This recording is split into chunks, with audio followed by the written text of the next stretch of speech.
Hi, I'm Isay and you're watching my channel. At kung bago ka lang sa channel na to, don't forget to give me a thumbs up, subscribe to this channel, and don't forget to click the notification bell para sa mga susunod pang videos. At kamusta kayo mga patatas? I'm your queen and you're all potatoes. Naranasan mo na rin ba yung... dami na nararanasan lately. Minsan ba naisip niyo na parang ang sarap siguro kung may filter sa real life. Yung ganyan. Yung, diba, ang ganda natin pag mga naka-filter, no? So, ang make-up na bala kong gawin ngayon ay yung live action filter. Oh, taray! Yung parang naka-filter ka in real life. So, babalikan ko kayo mamaya after ko mag-foundation and watch me whip, watch me name it. Taray! So, yeah. Yun na yun.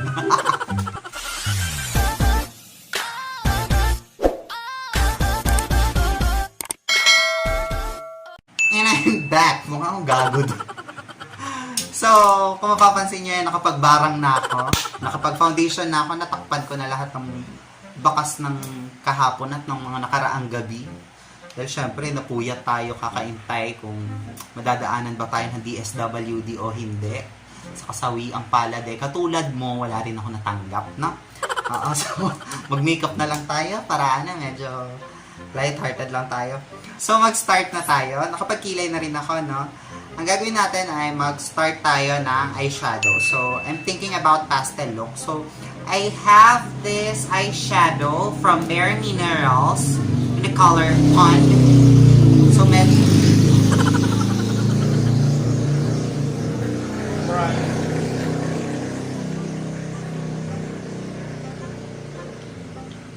Gusto ko magwala. Madalang na nga lang ako mag-video, may mga maingay pa. Kung hindi hahatching, may tricycle! Maloka ako! So, going back. Meron ako dito ng Bare Minerals in the color Pond. So, medyo green siya. Humanap ka ng pastel green. Yeah. And using your brush, itap mo lang siya sa iyong mata. Ako ay hooded eyes, kaya pag nag-eyeshadow ako, I'm trying to focus pag nakadilat ako tapos dito yung mirror para hindi ko tinatama yung mismong crease para lagpas. So, para kahit na nakadilat ako, nakikita ko yung eyeshadow. Kasi pag hooded eyes ka, pag nakadiretso kang tingin, hindi na nakikita yung emote, especially kung dito ka mag-makeup. Kaya, I try to put the drama on my eyes while looking straight para makikita pa rin yung color. So, going back.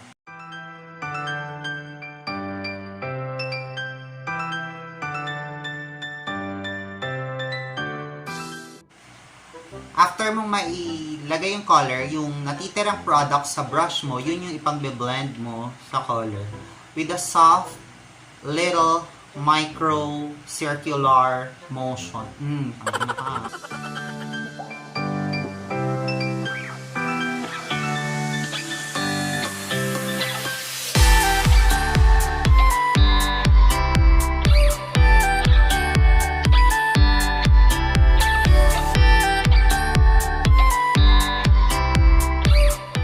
So I'm just going to make this simple. Na-blend out mo na siya, 'di ba?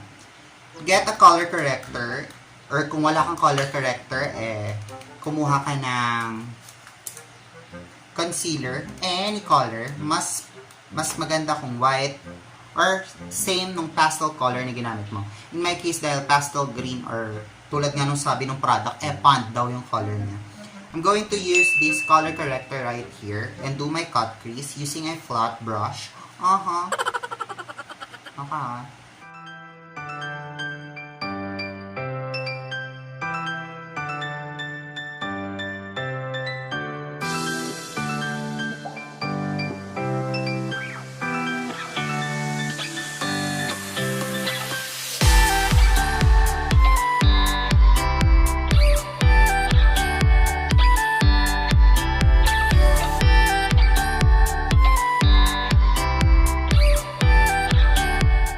Okay, so nakapag-cut crease ka na at kung mapapansin mo tulad ng pinapaliwanag ko kanina, nag-cut crease ako and I did the shape of cut crease lagpas sa aking mismong crease ko kasi para kahit nakadilat, di ba nakikita niyo yung pinagkaiba. Saka huwag niyo nang pansinin yung kilay ko dahil tabingi talaga yung mukha ni bakla. So pag nakapikit ako, kitang-kita yung cut crease. And now, get another flat brush at kumuha ka lang ng white eyeshadow, any brand, at yun ang ipang siset mo dun sa ginamit mong pang cut crease. Hanggang gitna lang.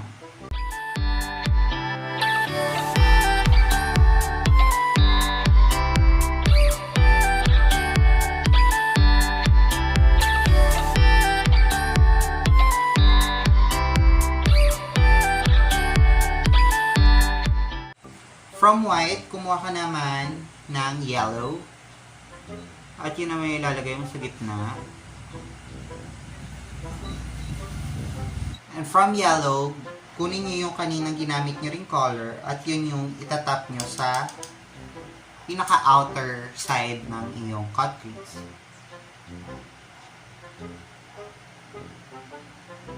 Okay, so magliliquid eyeliner lang ako at magpa-pop ng lashes and then I'll teach you what you're going to do on the other side. Okay. A few moments later. Nakapag-liquid eyeliner na ako and what do you call this? Yes, you call that? So, nakapag-liquid eyeliner na ako at nakapag-false lashes and I'm going to teach you the other eye naman, which is another color. So, from your palette, whatever palette you choose, get a red tone or yung medyo pink tone. Kung wala kang pink tone, as usual, lagi kong ginagawa, yung blush na lang yung ginagamit ko. Tapos, same sa ginawa mo kanina, just pat it on your eyes before blending it out. Basically, uulitin mo lang yung ginawa mo, but with a different color. Just to show you guys na pwedeng yung mga technique na nakikita nyo sa akin, you can use it with different colors. Pero syempre, nasa sa inyo pa rin kung anong color talaga ang trip nyo sa buhay nyo. Kasi syempre, matanda na kayo. And same thing, yung natirang product, yun yung pang blend out nyo.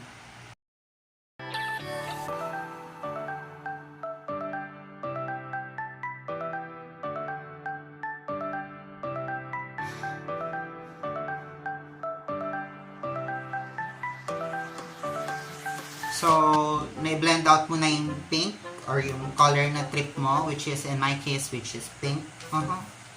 Kumuha ka ngayon ng concealer just to make this cut crease din. So, sa case ko naman, kung kanina ito ang ginamit ko, ngayon naman ang gagamitin ko ay yung pink.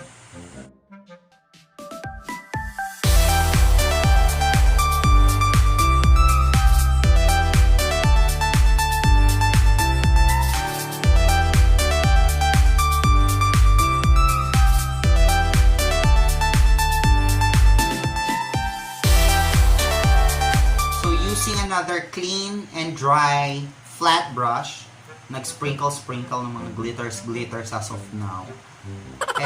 Get white eyeshadow ulit. Kung shimmer ang gagamitin mo eyeshadow is much better. Tulad ng ginawa mo dito sa kabila, put it on the inner corners of your eyes. Pero wag mo masyado siyang i-blend because show beauty lies from within. I'm a dove girl.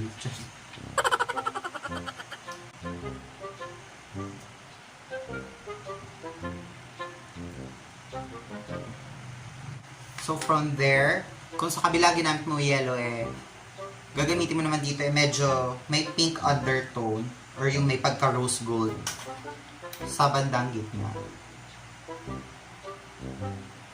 Tip lang, kung ang base color mo pink, dapat yung mga gagamitin mong pang highlight or mga pang cut crease yung may undertone din na pink. Same with green.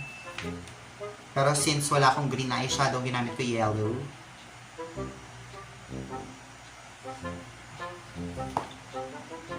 And dahil nailagay mo na yan dyan, yung ginamit mong pang base kanina, yun din na ilalagay mo sa dulo.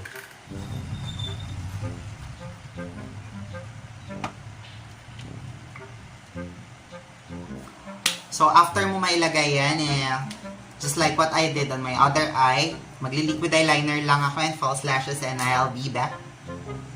A few moments later. And I'm done. So, from there, mag-highlight na tayo ng mata. So, using this Shawil, yes. Basta ito, gamitin ko lang siyang pang highlight ng aking, parang mas maganda pag kami ng brow bone.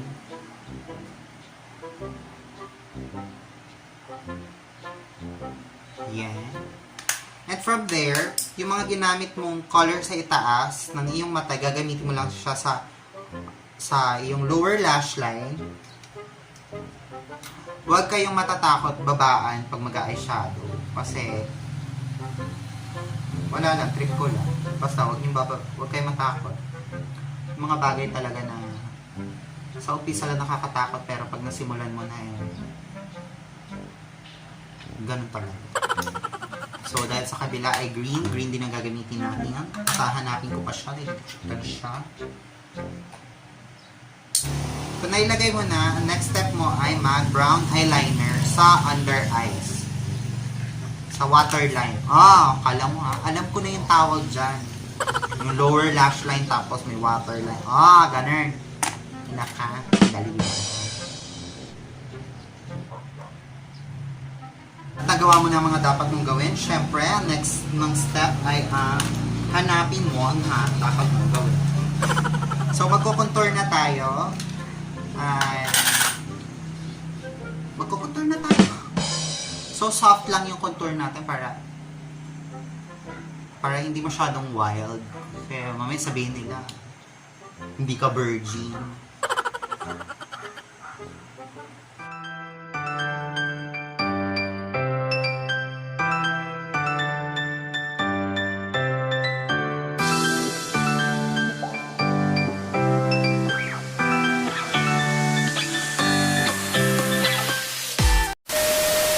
So, dahil natapos mo na ang iyong eyeshadow, this is the fun part.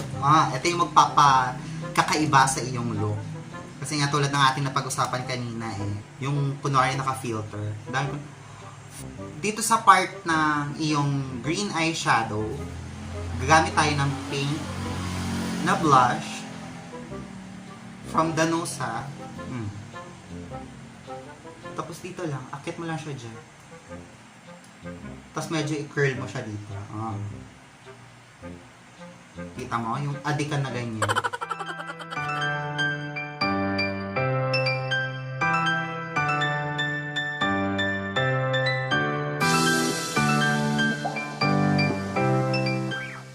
Nagawa mo na yan. Siguro naman kinukutuban ka na, girl. Gagawin mo naman sa kabila, yung kulay ng eyeshadow mo dito. Saan yung green? Ang ina, nalooban tayo. Yan, sinolit mo. Katulad ng pag-a-apply mo dito sa kabila. From here naman. It was at this moment that he knew. He fucked up. At palpak.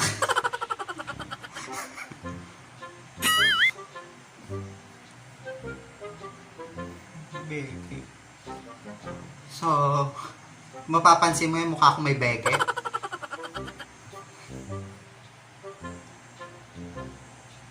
Tapos katulad lang din ng ginawa mo dito sa kabila.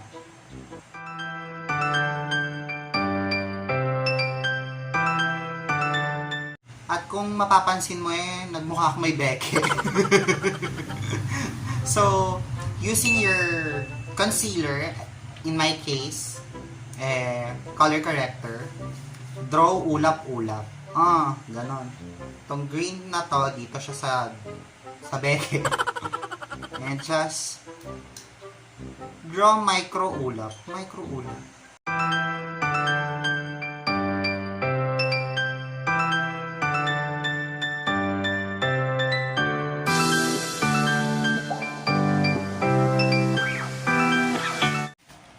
At na-drawing mo na ang ulap, So, using a yellow eyeshadow or gold,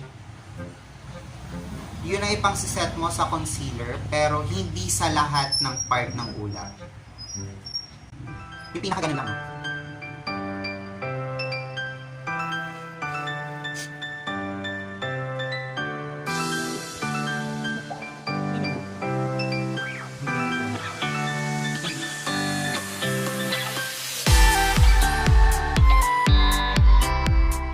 get your white eyeshadow or white shimmer highlighter para ma-highlight lang yung mga part ng ulap.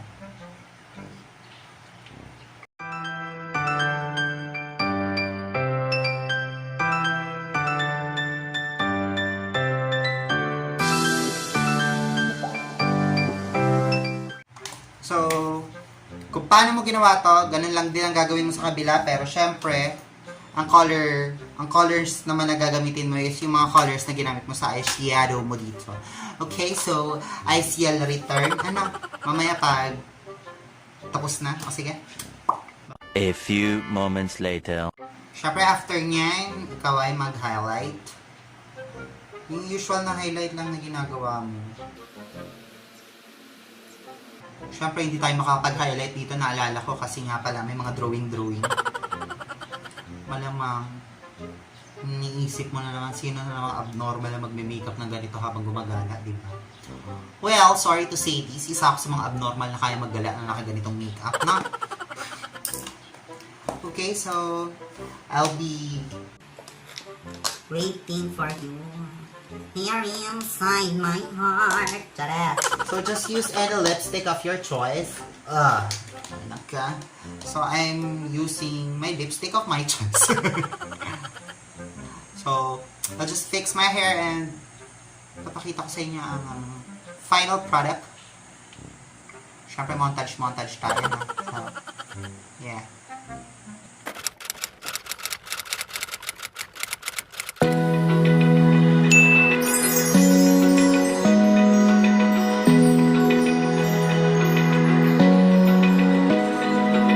Open eye, feel the waves cut through me, hypnotized by the sounds I'm breathing in. Hold tight, chemicals collide. Hold tight. Kamusta mga patatas? Charing! So, tapos na tayo sa ating makeup. And I hope you enjoy ang aking live action filter. Laban! So, maraming salamat sa lahat ng nanood. I hope you enjoyed at kung may gusto ka mang ipagawa sa aking challenge or may gusto ka ipagawa sa aking makeup, comment down below and feel free to yes, come on. No, sige. So, maraming salamat sa inyong lahat. Lalo na sa inyong, preseng nanonood nito. So, don't forget to give me a thumbs up, subscribe to my channel, and don't forget to click the notification bell para sa mga susunod pang videos. And, syempre, i-share nyo ang video na to para paano naman madagdagan ng mga good vibes natin dyan. And I hope you're doing fine in this time of need, in this time of crisis.